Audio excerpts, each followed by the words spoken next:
আসসালামু আলাইকুম। সর্বশেষ সংবাদে সবাইকে স্বাগতম।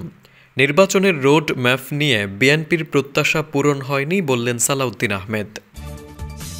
জানাবো সীমান্তের অতন্ত্র প্রহরী হিসেবে দায়িত্ব পালন করছে বিজিবি বললেন প্রধান উপদেষ্টা। জানাবো মুক্তিযোদ্ধা দলের সমাবেশে যোগ দেবেন না খালেদা জিয়া। এরপর জানাবো বিশ্ব ইজতেমার মাঠে সংঘর্ষের ঘটনায় ২৯ জনকে আসামি করে মামলা। এবং সর্বশেষ জানাবো পেঁয়াজ ও আলুতে স্বস্তি মিললেও বেড়েছে চাল ও মুরগির দাম। নির্বাচনের রোড ম্যাপ নিয়ে বিএনপির প্রত্যাশা পূরণ হয়নি বলে মন্তব্য করেছেন বিএনপির স্থায়ী কমিটির সদস্য সালাউদ্দিন আহমেদ।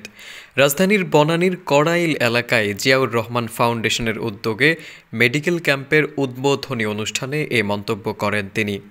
সালাউদ্দিন আহমেদ বলেন, ভোটের রোড ম্যাপ নিয়ে বিএনপির যে প্রত্যাশা ছিল তা পূরণ হয়নি। সরকার আন্তরিক হলে ৪ থেকে ৬ মাসের মধ্যেই নির্বাচন সম্ভব।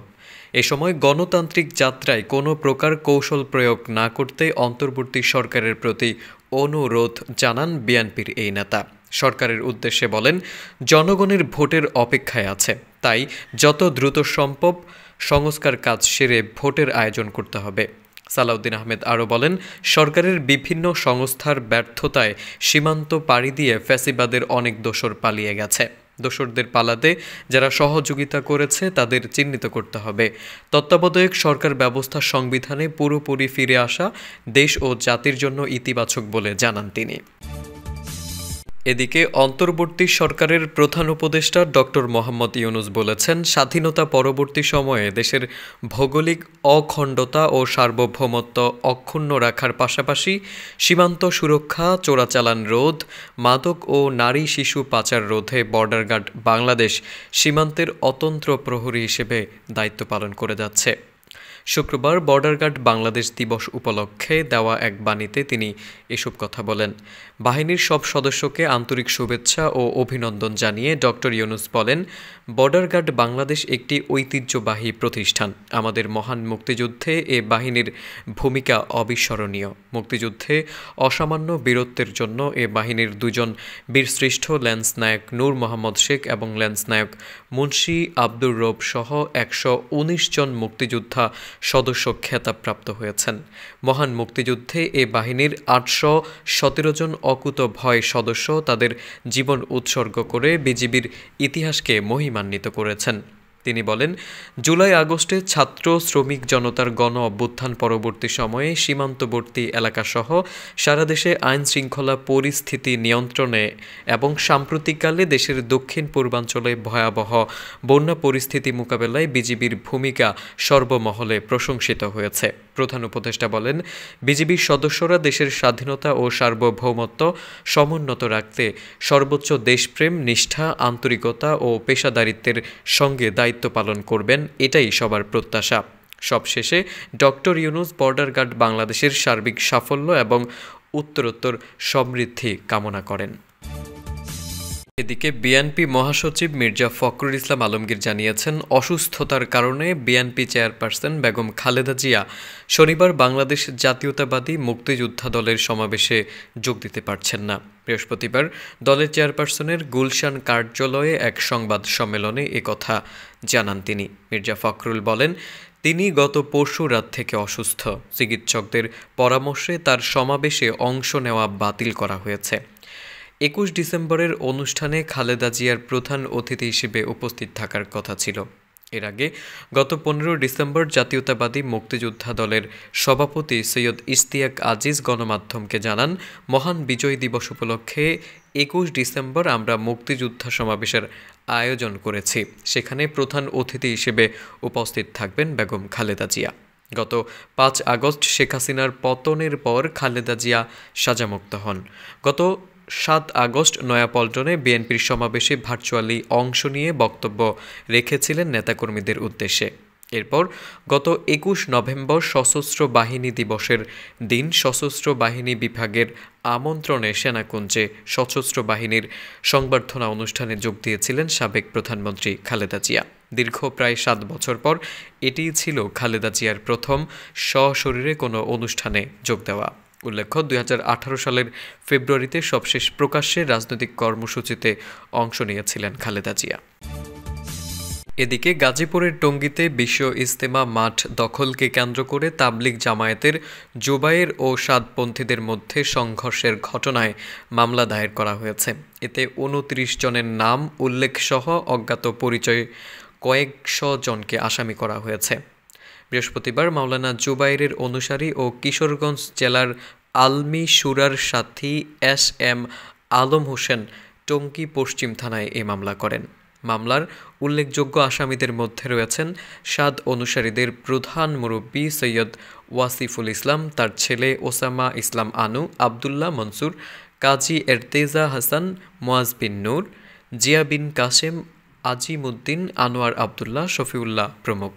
মামলার এজাহারে বলা হয়েছে, আগামী ৩১ জানুয়ারি থেকে শুরু হবে ৩ দিনের মূল ইজতেমা। এ উপলক্ষে মাঠ প্রস্তুতির অংশ হিসেবে ইজতেমা মাঠে অবস্থান করছিল তাবলিগ জামায়াতের জুবায়ের অনুসারীরা। এরই মধ্যে আসামিরা বর্তমান সরকারকে বিব্রত করার উদ্দেশ্যে অনুমতি ব্যতীত ২০ থেকে ২৪ ডিসেম্বর পর্যন্ত ইজতেমা মাঠে ৫ দিনের জোর করতে চান। এ নিয়ে তারা সামাজিক যোগাযোগ মাধ্যমে বিভিন্ন উস্কানি ছড়াচ্ছিলেন। মামলার প্রধান আসামি সৈয়দ ওয়াসিফুল তার স্বাক্ষরিত চিঠির মাধ্যমে সারা দেশের সাদ অনুসারীদের ২০ থেকে ২৪ ডিসেম্বরে টঙ্গী বিশ্ব ইজতেমা মাঠ জোর পালনের ঘোষণা দেন।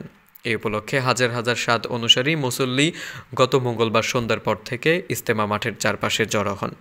ওয়াসিফুল ইসলামের হুকুমে দিবাগত রাত ৩:৩০টার দিকে হাজার হাজার সাদ অনুসারীরা অস্ত্র নিয়ে ইজতেমা মাঠে ঘুমন্ত সাধারণ মুসল্লিদের উপর অতর্কিক হামলা চালান। এতে ৪ জন নিহত ও অর্ধশতজন আহত হন।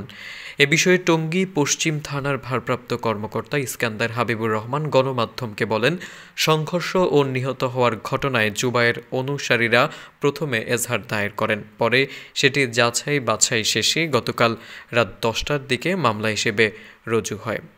তিনি আরও বলেন, মামলার সাদ অনুসারী ২৯ জনের নাম উল্লেখসহ অসংখ্য জনকে অজ্ঞাত পরিচয়ে আসামি করা হয়েছে। এদিকে সরবরাহ কম ও চাহিদা বাড়ার অজুহাতে বাজারে মুরগির দাম খানিকটা বেড়েছে। কমতে শুরু করেছে পেঁয়াজ ও নতুন আলুর দাম। অন্যদিকে দেশে আমনের এই ভরা মৌসুমে চালের দাম বেড়েছে। শুক্রবার রাজধানীর কাউরান বাজার, কাপ্তান বাজার, মোহাম্মদপুর কৃষি মার্কেট সহ গুরুত্বপূর্ণ বাজারগুলো ঘুরে এসব তথ্য জানা গেছে। বিক্রেতারা জানিয়েছেন, দেশে আমনের ভরা মৌসুম হলেও গত ২ সপ্তাহে বস্তা প্রতি ২০০ থেকে ২৫০ টাকা বেড়েছে। এতে খুচরা পর্যায়ে সরু চালের দাম কেজিতে ৩ থেকে ৫ টাকা এবং মোটা ও মাঝারি চালের দাম ২ থেকে ৩ টাকা বেড়েছে। বিক্রেতারা আরও বলেন, চলতি বছর বন্যা ও অতিবৃষ্টির কারণে আলু পেঁয়াজের বীজ বুনতে দেরি হওয়ায় পণ্য দুটি বেশি দামে বিক্রি হচ্ছিল।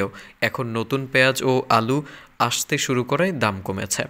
বাজার ঘুরে দেখা গেছে, প্রতি কেজি পুরনো দেশি পেঁয়াজ ৯০ থেকে ১১০ টাকা এবং আমদানি করা পেঁয়াজ ৮০ থেকে ৯০ টাকায় বিক্রি হচ্ছে।